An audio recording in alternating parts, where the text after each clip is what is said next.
is Algebra 2, Lesson 2-1, Relations and Functions. A relation is a set of pairs of input and output values.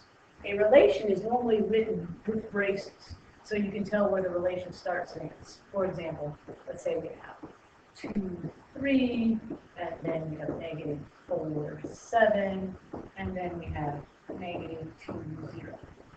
This would be a relation. It starts and ends. And funny little brackets, even a funny little brace that's really bad because I have a hard time drawing them. There we go. The domain is the set of input or the x coordinates, and you always put the domain in smallest to largest. So the domain for the above relation, written from the smallest number to the largest number, would be -4, -2, and 2. The range is the set of output values or the y values. Again, normally you put the range from smallest to largest, and since it is a relation, we tend to put it in little brackets. So the range would be 0, 3, 7.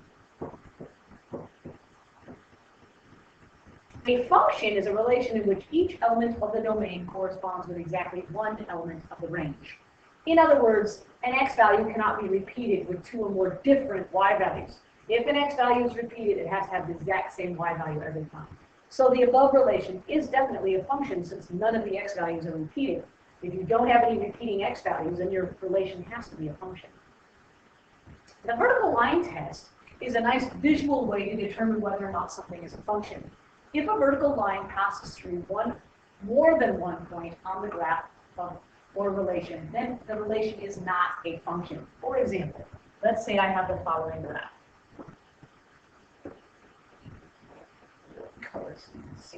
This particular graph would not be a function because I could draw a vertical line and that particular vertical line crosses that graph in 3 spots. As long as you could draw a vertical line anywhere on the graph and it will cross the graph in more than one spot, then the relation is not a function. A function rule is an equation that represents an output value in terms of an input value. For example, most famous function rules are written in y equals 2x plus 6. That's a function rule. So the output y is written in terms of an input x. Function notation just takes that function rule and writes it slightly differently. Instead of writing it in terms of y, they write it in terms of what we call f of x. F of x equals 2x plus 6. It means the same thing as y equals 2x plus 6, but now it's rewritten in the function of x is equal to 2x plus 6, which means the function, when I put in whatever value I'm going to put in for x, has to follow the rule 2x plus 6. The independent variable is always the x value of the function, and the dependent variable is always the y value of the function. The independent variable can be by itself, it's independent. The dependent variable always will depend upon what you put in for x. Okay, so your dependent variable is your output, your y equals, or your f of x equals. And it always depends upon your input value of x. Now, there are 4 ways to represent relations. You can represent them as ordered pairs, and you just simply put them in as an ordered pair. You can represent them as a mapping diagram, and in a mapping diagram, you just have an input column and an output column. Normally, these have little circles around them, like this. And normally, you don't always repeat the x or y value. I made a mistake here. There really shouldn't be a -1 here. This should just be drawn down to this -1 over here. Okay. So you just put in the inputs, which is -3, 3, and 4, and you put the output values, which is 4, -1, and 3, and then you just draw arrows. And as you can clearly see, this relation is not a function because we have a repeating x value that is paired to 2 different y values, which means it is not a function. This would not be a function. Okay. You could write it in a table of values, an x and y table. Okay, and put in an output, and you could put it in a graph, which means you just simply graph the points on an x and y table, like so. Okay. Now let's take a look at an example, and let's see if we can make if we can show and represent the 4 different ways we can show a relation. In 2000, the 4 most populous states in the millions were California at 32 million, Texas at 21 million, New York at 19 million, and Florida at 16 million. The number of representatives were California had 53, Texas had 32, New York had 29, and Florida had 25. Okay, represent this relation in 4 different ways. Okay, and then determine its domain and range. Okay, so we're going to do first as an ordered pair. Okay. So we simply are going to put in the population and then representatives, because representatives depends upon your population. The number of U.S. representatives you have depends upon how many people are in your state. Okay? So 32 would be paired with 53. Okay? And then 21 million for Texas. It's paired with 32 representatives. And then 19 million for New York. It's paired with its 29 representatives. And then 16 million for Florida gets paired with its 25 representatives. So there it would be as an order pair. As an input and an output table, and you can write the order pair vertically or horizontally, it doesn't matter. As an input-output table, and I'm just going to put in my x values for my input, which would be 32, 21, 19, and 16. And my output, 53, 32, 29, and 25. And then I'm just going to draw arrows. I'm just going to draw them in color. 32 goes to 53, 21 to 32, 19 to 29, and 16 to 25. And normally these are in little ovals of some sort. We could do it as a table. Okay. So I would have population in millions. And then I would have number of representatives.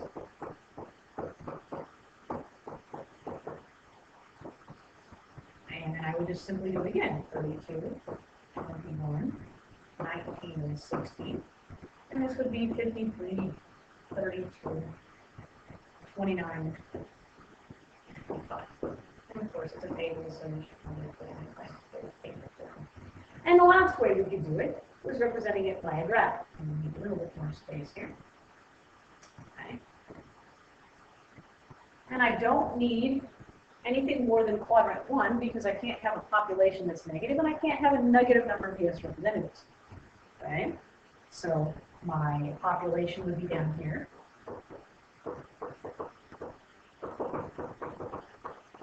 And my number of representatives would be over here. And of course I should try to make this as logical as possible. So I'm going to space these out as evenly as possible. Okay, so I have, let's see, 5 million, 10 million, 15, 20, 25, 30, 35, 40, and that's all I need for my particular graph. And here for my number of representatives,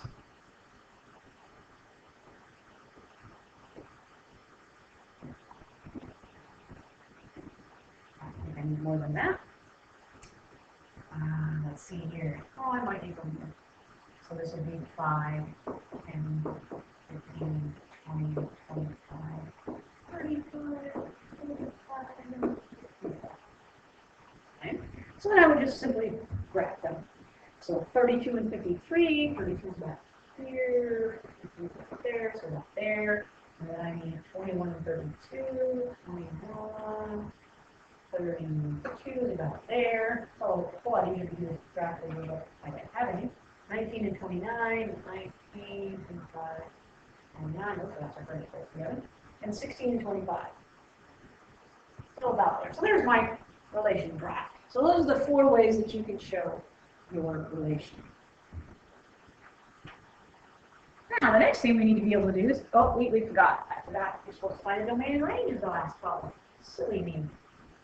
Okay, let's look at this problem. Let's figure out our domain and relation. That should be fairly simple.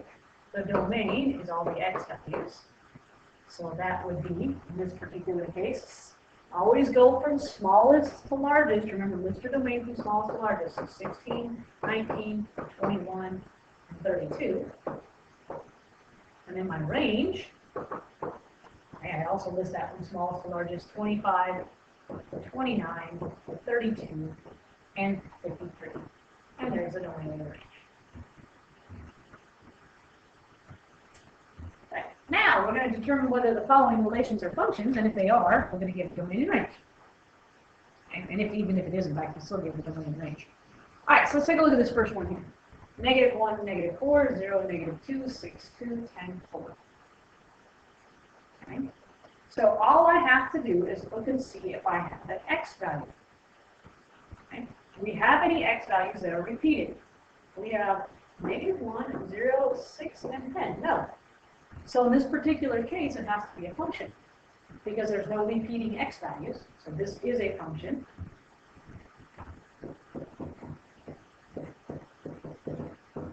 And of course, then the domain, starting with the smallest number, is -1, then 0, then 6, then 10, so in that same order. And the range, which would be -4, -2, 2, and 4. Let's take a look at the second one here. We have 1, 1, 2, 0, 3, 1, 4, 3, 0, 2. There again are no repeating, so it is again a function. There are no repeating x values. The domain, from smallest to largest, 0, 1, 2, 3, and 4. The range, smallest number is 0, and then 1, 2, and 3. We do not have to repeat the fact that 1 is listed twice in the range. Okay. Let's look at graphing. Use a vertical line test, which graphs represent functions. Well, no matter where I put a vertical line here, it's only going to cross at one spot, so this is a function. Here, if I pick right there, oh, that passes in 2 spots, this is not a function.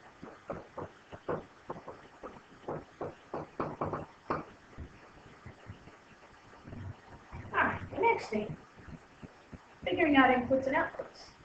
This is fairly simple. For f of x equaling -3x plus 2, what is the output for an input of -4 is 11.2? And we simply are going to do this problem 3 times. The first time putting in -4 for x, the second time putting in 0 for x, and the third time putting in 0.2 for x. So f of -4 means I'm going to put in a -4 every time I see x. So -3 times -4 plus 2. So this would be 12 plus 2, so it would be 14. So f of -4 is 14. F of 0 is going to be -3 times 0 plus 2. So 0 plus 2. So f of 0 is 2. And then f of 0.2, f of 0.2, is -3 times 0.2 plus 2. So that's going to be -0.6 plus 2. So that's going to be 1.4. So there we have it. Now you could put that in a table if you wanted to, or you can list it just like that. That would be fine. Either way is acceptable. It's just one way of evaluating functions. All right, last problem. A pizza costs $14. The flat delivery fee is $1.50, whether you buy 1 pizza or 12 pizzas. What function rule models the total cost of the number of pizzas delivered and then evaluate that for 5 pizzas? Well, in order to do this, we have to define some variables. I'm going to let n equal the number of pizzas. And my cost, obviously, is going to depend upon how many pizzas I order.